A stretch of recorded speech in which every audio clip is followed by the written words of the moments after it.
I've spent the last 6 years working as an archivist for a government records facility in Denver, Colorado. Most of my job is dull, sorting, scanning, and cataloging old documents that no one cares about. But every now and then, something strange comes across my desk. That's what happened the day I found File 1084X, Project Scar.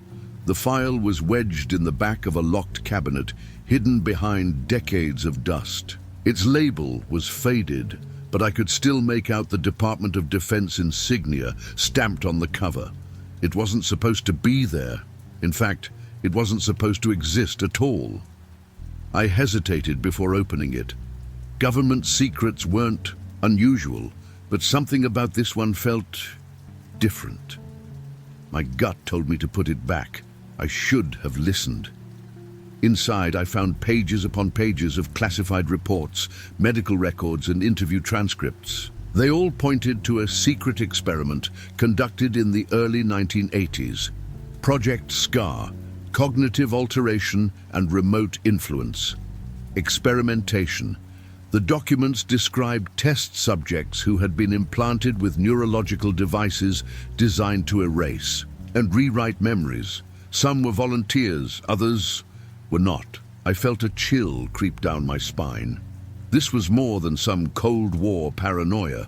This was mind control. As I flipped through the reports, I found something even more disturbing, a list of test subjects. At first, the names meant nothing to me, just lines of text, dates of birth, military ranks. But then my breath caught in. My throat, one name stood out, a name I shouldn't have seen. Daniel Carter. My name. At first, I thought it was a coincidence. There had to be thousands of Daniel Carters in the US. But then I saw the birth date, the location, the photo attached to the file. It was me. My hands began to shake. I read and reread the page, my mind refusing to accept what I was seeing. According to the file, I had been a subject in Project SCAR. My memories had been altered. My past was not my own. A sharp pain stabbed through my skull, a sudden blinding headache. My vision blurred. I could hear a ringing, low and mechanical, like the distant hum of a machine. And then a flash of something, a white room. Doctors in surgical masks, a voice whispering in my ear. "You will forget." I gasped, gripping the edge of my desk to keep from falling. The pain vanished as quickly as it came, leaving only nausea in its wake. My hands were sweating, my heart slammed against my ribs. I needed to leave. I needed to get out of that room. But as I turned to go, something on my desk caught my eye. The file. It was gone. My pulse pounded in my ears as I frantically searched the desk, flipping through stacks of paper, pulling open drawers. The file was gone. I knew I hadn't imagined it. I had just read my own name, seen my own photo staring back at me from a document that should not have existed. My hands were still shaking from the revelation. Then a thought struck me, a chilling, undeniable realization. Someone had taken it. I stood there, frozen, trying to control my breathing. The air in the records room felt thicker, heavier, like a presence was pressing down on me. The door was still closed.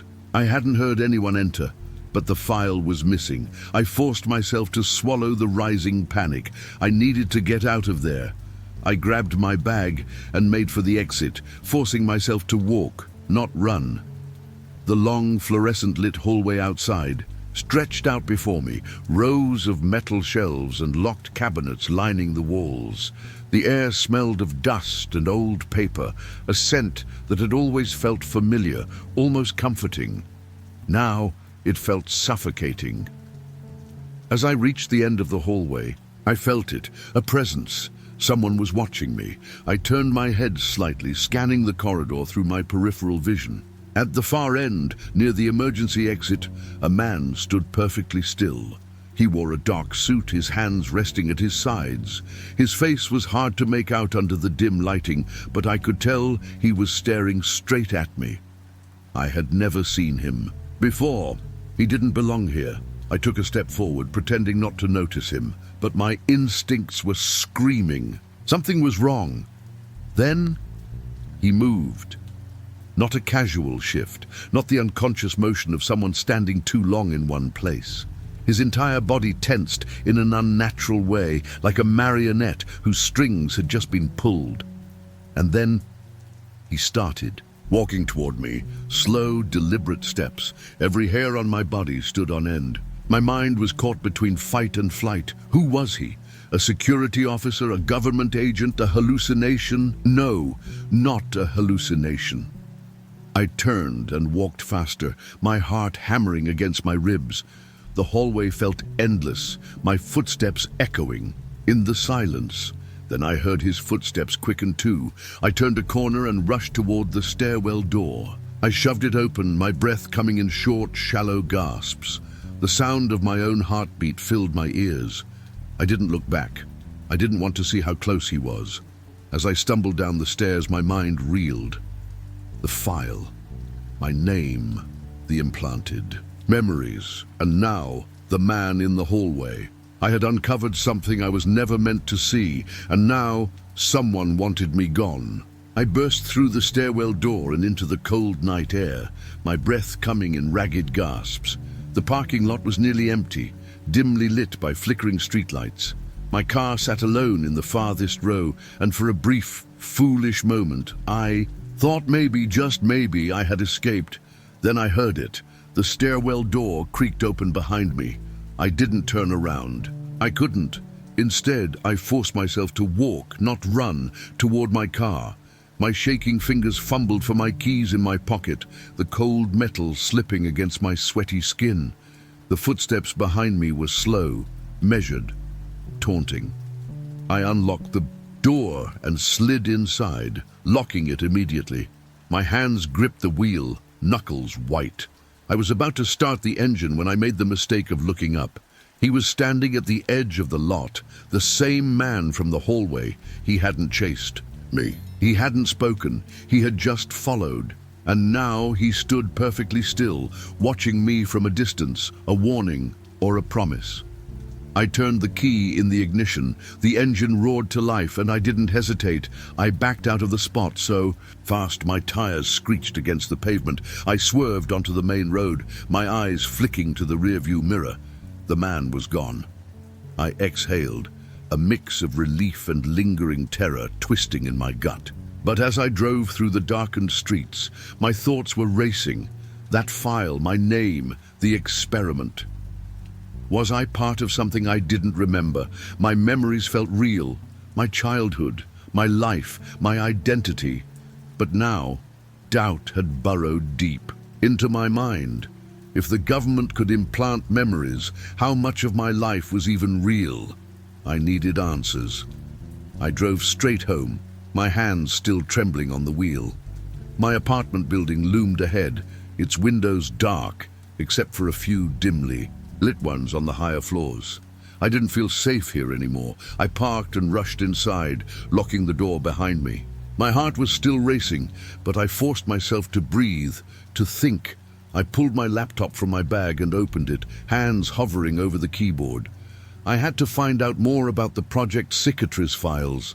I searched everything: government leaks, classified experiments, mind control research, MKUltra, Bluebird, Artichoke, old projects that the government had shut down. And then I found something, a small, obscure forum buried deep in the web. A thread from 2011. If you are reading this, you have seen the files. You are being watched. You have two options: disappear or be erased. My throat went dry. The post had one reply from an anonymous user: if you start remembering things that don't make sense, it's already too late. A sharp knock at my door made me jump. It was almost midnight. No one visited me this late. Stared at the door, my pulse hammering. My laptop screen cast an eerie glow across my hands, which were now trembling. Then, another knock. Louder, more insistent. I reached for my phone, but my fingers felt clumsy, disconnected. My thoughts were a blur of fear and adrenaline. And then the doorknob turned. The doorknob twisted, rattling in its frame. I sat frozen in my chair, staring at the door as if sheer willpower could keep it shut. My mind screamed for me to move, to run, to hide, to do something, but my body refused to obey. Then silence. Whoever was outside had stopped. No more knocking, no more turning the handle, just waiting. I reached for my phone, fingers shaking so badly I nearly dropped it. 911. I needed to call 911.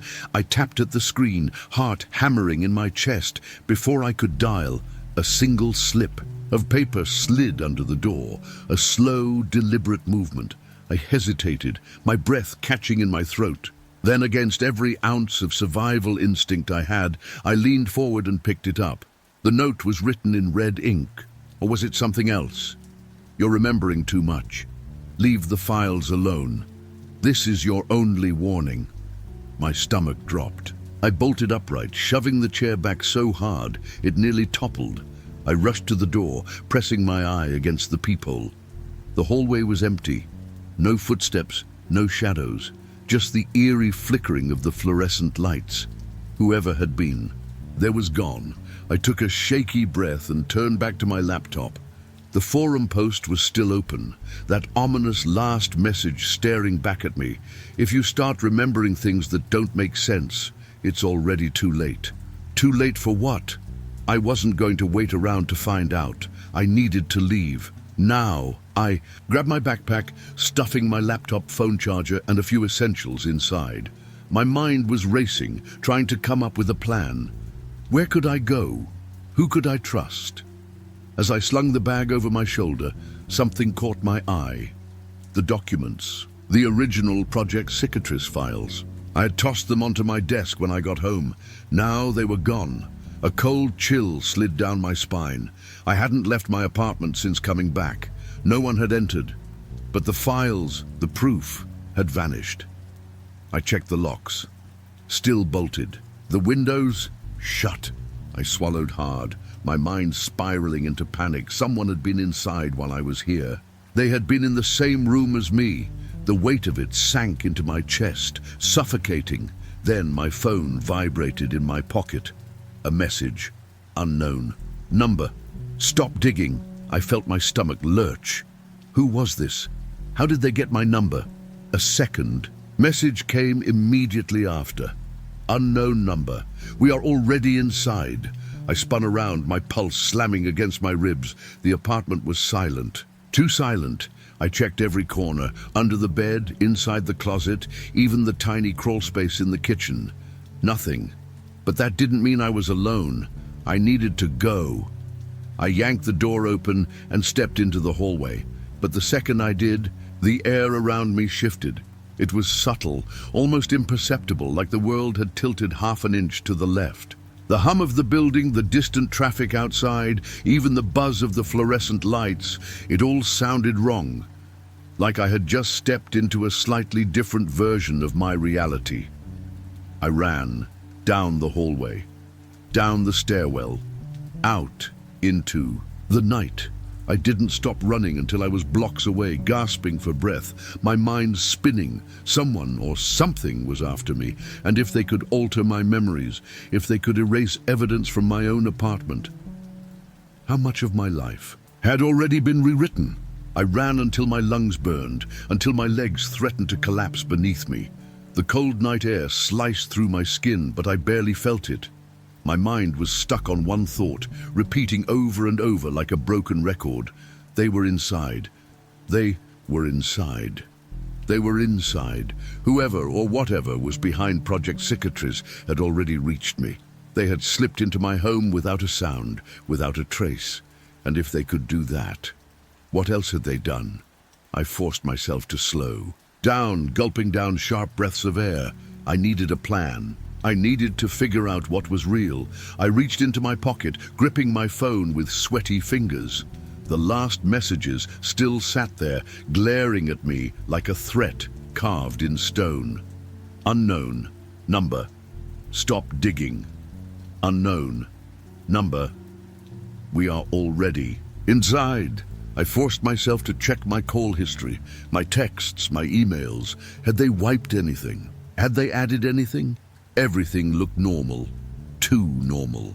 I scanned my surroundings. I had no idea how far I had run, but I was now standing in the dim glow of a 24-hour diner. It was nearly empty, except for a single waitress wiping down tables and an old man sitting alone at the counter. I needed to think, to get my thoughts in order, so I pushed open the door and walked inside. The bell jingled overhead. The warmth hit me instantly, along with the smell of grease and stale coffee. I took a booth near the back, where I could see the entrance. The moment I sat down, my hands started shaking, adrenaline crash. A waitress walked over, chewing gum lazily. "You look like you've seen a ghost," she said, scribbling in her notepad. "Coffee?" I nodded. "Why not? It wasn't like I was going to sleep anytime soon." She walked away, and I pulled out my laptop. If they had taken my physical files, maybe. I still had something in my downloads, some clue left behind. I opened my folder. It was empty. No, that wasn't possible. I'd saved everything, screenshots, documents, even my own notes. I checked my backups, nothing. I felt my stomach drop, nausea curling in my gut. My entire investigation had been erased. Looking for this? The voice sent ice through my veins. I looked up. The old man from the counter was now sitting across from me, sliding a USB drive across the table. His hands were thin and veined, his eyes sharp despite his age. His presence felt wrong, like he wasn't just some random stranger. My mouth went dry. "Who are you?" He gave a slow, tired smile. "Just someone who tried to expose the truth, like you." I hesitated, staring at the drive. "What is this? Everything they don't want you to know." His voice was dead serious. "But once you open it, you can't take it back. They'll come for you. And next time, you won't escape." I swallowed hard, my pulse pounding. "Why are you giving this to me?" "Because I was where you are now." He exhaled, rubbing his temples like the weight of his past was crushing him. "They erased my life, my family, my memories, even my own name." He looked at me, and for the first time, I saw it. The fear, the kind that never truly leaves, the kind that lingers in your bones. "They call it Project Cicatrice," he murmured. "A wound that never heals. They don't just erase things, kid. They rewrite them. They make sure you'll never know what's real and what's fabricated. That's how they win." I could barely breathe. "Do you remember your childhood?" he asked suddenly. I blinked. "What?" "Your childhood," he repeated, leaning forward. "Your parents, your home, your first memory." I opened my mouth, then hesitated. I remembered my parents. I remembered my childhood home. But something about those memories felt thin, like paper copies of something richer, deeper, realer. My voice cracked. The man sighed, sitting back. "They got to you already." I shook my head, my whole body trembling. No, that's impossible. I remember my life." "Are you sure?" His eyes locked onto mine. "Or did they give you those memories?" I felt the world shift around me, crack at the edges. I grabbed the USB drive, gripping it so tight my nails dug into my palm. "If I open this," I whispered, "what happens to me?" The man held my gaze, his expression grave. "You'll finally know the truth." Outside, a black car pulled up to the diner. Tinted windows, no plates. The man saw it at the same time I did. His face darkened. "You don't have much time," he said, standing. "Whatever you choose, choose now." He turned and walked toward the back exit. I wanted to stop him, to ask more, but the moment he left, the front door opened. 2 men in dark suits stepped inside, scanning the diner. They were looking for me. My heartbeat slammed against my ribs. I had 2 choices: run, forget everything, and pretend I never knew about Project Cicatrice, or open the USB drive and finally learn what they were trying to hide. I looked down at the small metallic object in my hand and I made my choice.